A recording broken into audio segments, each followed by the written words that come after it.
नागपूर मध्यवर्ती बस स्थानकावर महिलांची छेड काढण्याचा प्रयत्न करण्यात आलाय। बसमध्ये चढण्याचं नाटक करत महिलांची छेड काढण्याचा प्रयत्न करण्यात आला, तर बस स्थानकातील सुरक्षा रक्षकांनी आरोपीला पोलिसांच्या ताब्यात दिलेलं आहे। नराधम आरोपीवर गुन्हा दाखल, तर पुढचा तपास हा सुरू आहे।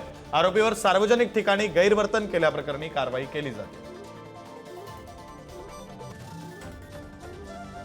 नागपूरमध्ये हा प्रकार घडलेला आहे। नागपूरच्या बस स्थानकावर बसमध्ये चढण्याचं नाटक करत या आरोपीनं महिलांची छेड काढलेली आणि त्याला आता पोलिसांच्या ताब्यात सुद्धा देण्यात आलेलं आहे। ही दृश्य आपण पाहतोय पुढारी न्यूजच्या टीव्ही स्क्रीनवर।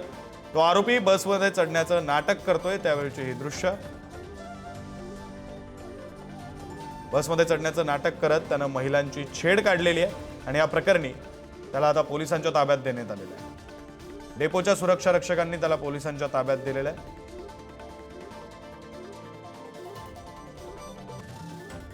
दृश्य आपण पुढारी न्यूजच्या टीव्ही स्क्रीनवर पाहतोय। कशा प्रकारे त्या आरोपीला सुरक्षा रक्षकांनी पकडलं ते सुद्धा आपल्याला टीव्ही स्क्रीनवर पाहता येतं।